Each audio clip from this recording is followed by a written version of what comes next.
So you just realized that World War III is imminent and you aren't prepared at all.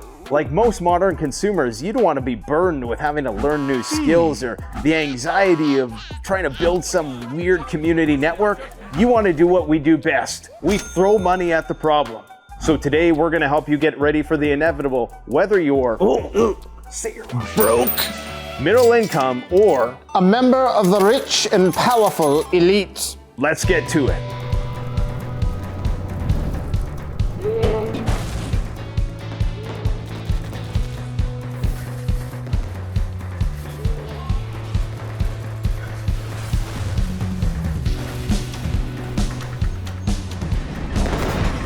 Let's break down the low, medium, and high income options for every prepping category.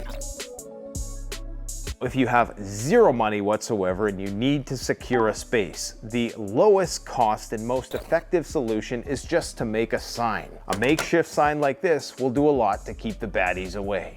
Next up is a surveillance system. These are Vosker cameras. These actually run on cell networks, so you can use these almost anywhere in the world where you get a cell signal. I would strongly recommend, and they're powered by solar. Now, one of the most expensive but amazing force multiplying security tools has to be a thermal drone. Being able to see every heat signature from the sky for miles around with a simple click of a button is incredibly advantageous. But be prepared to fork out around $10,000 to get a good one. The cheapest way to prep the most important thing for survival and preparedness is to go down to your local wholesale food store, get some bags of rice and beans, get some 5-gallon buckets, Mylar bags. For a few $100, you can be good to go for 100 days. Now, if you want a little bit more variety, there's other options. One of these options is a pressure canning system. If you want to be pressure canning things like meats, you're going to need a dedicated pressure canning system. This is going to allow you to preserve food almost indefinitely for certain things. Now, if money is no object whatsoever, you might as well pick yourself up a $5,000 to $7,000 freeze drying machine. This is going to allow you to preserve damn near any food for 25 years. But if you're too lazy and you don't want to do it yourself, just go and pick up some freeze-dry food. But a word of caution, if you are going to dump thousands of dollars into a doomsday supply of freeze-dried foods, make sure that you're investing in the top-tier brands. The last thing you want is for the dog to be eating better than you after the apocalypse. If you want a list of brands, I'll recommend a few. Check out the description section below. On the topic of firearms, if money's a problem, don't overthink it. Just get yourself the cheapest shotgun that money can buy. And if you live in the city, maybe consider a handgun if it's legal in your country. It's better than a slingshot. If you're fortunate enough to live in the suburbs, you might as well pick yourself up a decent semi-automatic rifle. Put a red dot scope on it and call it a day. You got the shotgun, you got the semi-auto, you got the handgun. Get yourself some decent body armor. Body armor is essential. What's a hockey team without a goalie? Now, in terms of medical supplies on a budget, unfortunately, aside rummaging through your medicine cabinet, there's not a whole lot you can do. You can, however, get yourself a survival medicine handbook. This is going to help you with almost any situation. Medical supplies are very expensive, but if you have to focus on something to start, focus on trauma kits. That involves your compression bandages, your clotting agents, and of course, your tourniquet and bleeding control kits. If you're already stocked up on freeze-dried caviar, you might as well pick yourself up some extra medicine. Jace Medical will allow you to stock up on hundreds of different prescription medications, from antibiotics to chronic health medications. In terms of personal protection, the cheapest option is of course going to be an N95 or an N99 mask. This is going to offer some protection against biological contaminants, even against the alpha and beta radioactive particles. One of the most iconic flagship pieces of gear, of course, is the gas mask. Some key things you want to look for are one that receives 40mm standard NATO threads for your filters, and you want something that's a nice fit that gives you a nice visual range. You also want to make sure it has a speech diaphragm so you can actually hear what I'm saying. That way, in an emergency, you can communicate with the people around you. Now, if you're one of those newly made NVIDIA millionaires and you got a lot of cash to throw around, you might as well pick up a full-blown MOP suit. That stands for Mission Oriented Protective Posture. This will protect you against chemical, biological, radiological, and nuclear threats. This primarily consists of a gas mask, a breathable hazmat suit, butyl rubber gloves for chemical protection, as well as a powered air purifier respirator. Now, in terms of barterables, I would strongly recommend quitting any bad habits before the apocalypse, because the last thing you want to deal with is withdrawal pangs. I will say that alcohol and cigarettes are probably going to be great barterable items that are going to be very achievable if you're on a budget.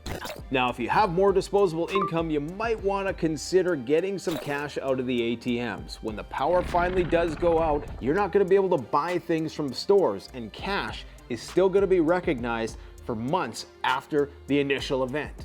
Now, if you're a person who has a lot of extra income and that's all zeros and ones in a bank somewhere, you might want to consider converting that into something that's held its value throughout the ages. That is gold and precious metals. Because the time is going to come when this is not going to be valued anymore, but this always will be. Information is absolutely vital, and it's impossible to know everything there is to know with respect to preparedness. That is why you need to stockpile as much of the stuff as possible. The cheapest way to do this is just to get your phone loaded up with a variety of different how-to PDFs and multimedia content.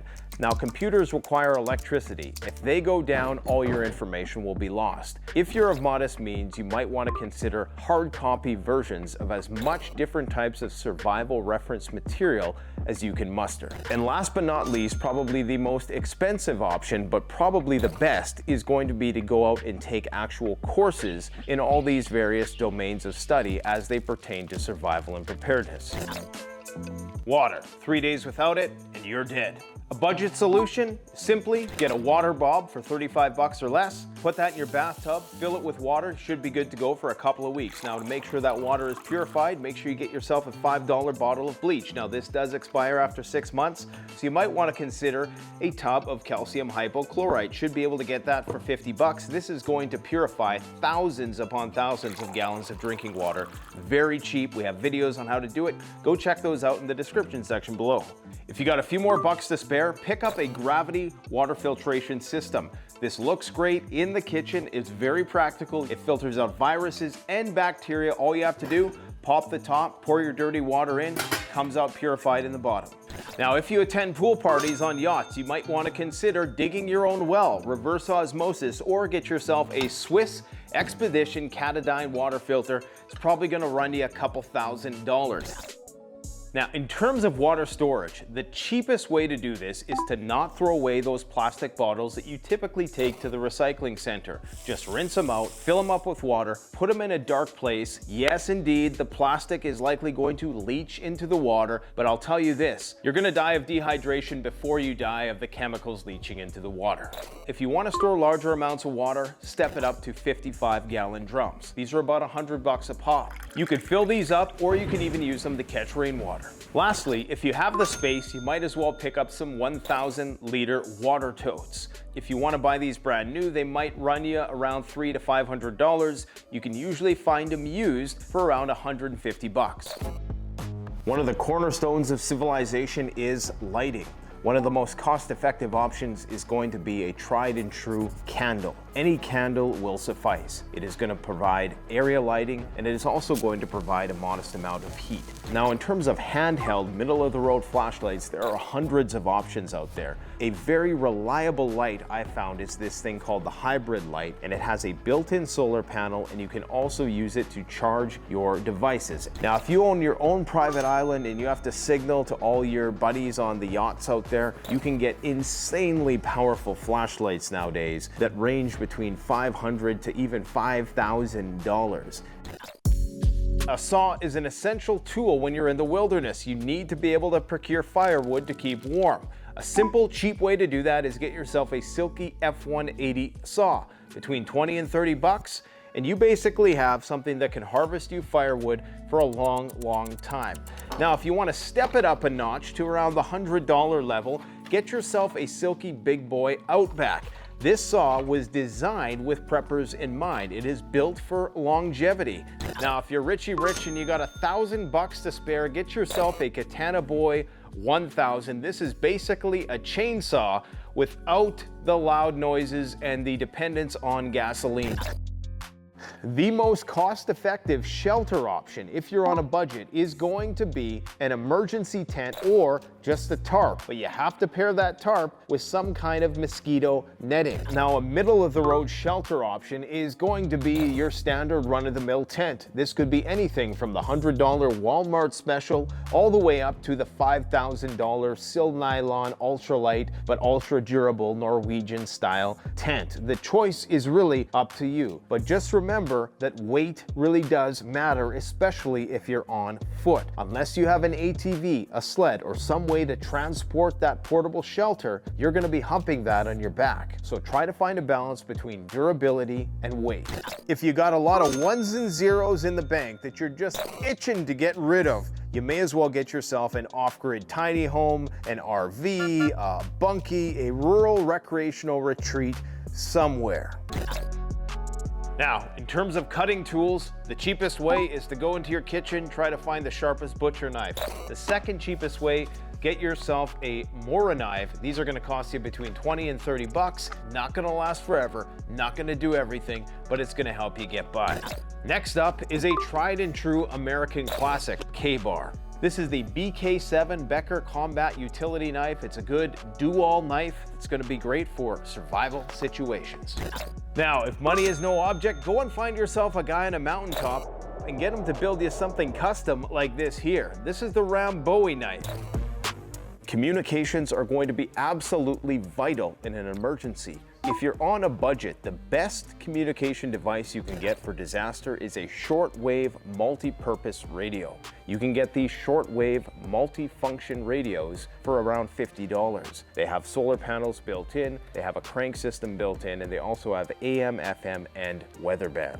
A more middle-range communication device are going to be different types of walkie-talkies. These types of systems can range from $25 all the way up to several $1,000s if you're getting into the more sophisticated types of amateur radio. What you're likely going to use in any emergency is just going to be your standard walkie-talkie, be it FRS, GMRS, or even this ham radio system here. This, of course, does require a license. However, I'm not sure if the authorities are going to be there to enforce this when the shit hits the fan. Now, the most premium but expensive option is going to be a satellite phone. These are the most reliable and will allow you to communicate with anybody essentially on Earth. However, it will require a subscription service, and you do pay by the minute, so try to be brief. A shovel and hand tools are essential for long-term preparedness. You probably already have these in the shed outside of your house. If you don't and you want something that's a bit more portable, check out the Cold Steel Spetsnaz survival shovel. This thing doubles as an axe. You can use it for self-defense purposes, and it is packable. Now, if you want to step it up and you're willing to spend a couple $100, pick up one of these SRM multi-tool survival shovels, and these ones are actually really good quality. Now, if you're really looking to make it rain, then I would recommend going and picking yourself up a tractor, a skid steer, some kind of excavator, a backhoe, something that you can move a lot of dirt with so you can build your post-apocalyptic fantasy bunker. After nuclear winter, most people are going to die of exposure. The number one low-cost way of heating a small space is going to be with a small propane-based heating system. Do not rely on electric heat. A more middle-of-the-road option is going to be a portable wood stove. You can retrofit a room in your home to accept a wood stove. It's not hard to do. In fact, we've shown you how to do it on the channel before. A high-quality, smaller portable wood stove is going to range between $200 to $1,000. And last but not least, for the person who has everything, you might want to consider a whole home heating system. This could be something like a fireplace or even a larger wood stove that you can use for cooking, but also for heating your home. These are typically going to require a professional to install. Up next is power generation. Electricity is going to be essential for a disaster situation. Today, there's plenty of ways to generate electricity, but the main one is solar. The smallest and most cost-effective way to generate small amounts of electricity are with a small solar panel paired with a very portable power bank. You can use this to power your small devices. Now, if you want something to power your larger devices, like a small fridge or an e-bike, that's when you're getting into the middle class of solar power generation systems. Typically, these power banks fall within the sub 2 kilowatt hours and usually consist of a solar panel that is below 200 watts. For an equivalent price point, you can also get a gas or dual fuel diesel and propane generator. That's something you should consider also. The benefit of these systems is that they're whisper quiet. And last but not least, everybody's dream is a whole home solar power system. This is usually when you're getting into the 10 kilowatt hour and above range. These are usually comprised of the 1 kilowatt hour and above solar arrays and can output anywhere between 3.5 kilowatts to 10 kilowatts. The cost for something like this is going to be north of $5,000. Never underestimate the power of optics. It's going to save you from having to walk out and put yourself in harm's way. The simplest solution is to get yourself a monocular or a pair of binoculars. These are going to range between 20 and 50 bucks. The middle income solution might be a night vision monocular or a Gen 1 night vision. This uses an infrared illuminator, so it's not true night vision. These are going to range between $200 and $500. Now, the ultimate optic that everybody wants is a handheld thermal imager. You can get thermal imagers for your firearm, you can get them handheld, and you can also get them on a drone. These are almost impossible to hide from, but make sure you don't get a thermal imager that has a resolution that is below 300 pixels. Otherwise, it's not going to be that useful beyond 50 meters. Now, let's just say the nuclear bombs are inbound. You only have an hour and all you have is a shovel. Well, the good news is if you've read the book Nuclear War Survival Skills, which is relatively cheap, in fact, you can even get it online for free, you will have a means to protect yourself from the damaging gamma radiation that will ensue shortly thereafter. Or if you want to take it one step further and you got a little bit more income to dispose of, get yourself some sandbags. Every prepper should have hundreds of sandbags kicking around. These things have a variety of different uses. If you got money in the bank that you have to burn before it depreciates, you might as well get yourself a doomsday bunker. You can use it as a root cellar, as a panic room, and even if disaster strikes so you don't end up like that guy, of course it's going to protect you against nuclear fallout. In terms of low-cost, bug-out vehicles, nothing is going to beat a bicycle or, quite frankly, any old piece of junk that you drive off the lot. The goal is just to get out of Dodge. For that, you only need something that's going to run a few hundred miles. Some main features for a middle-income bug-out vehicle are things like reliability, concealability, and also fuel efficiency. This is where you might want to consider an EV. The only problem with EVs is that they stand out like a sore thumb.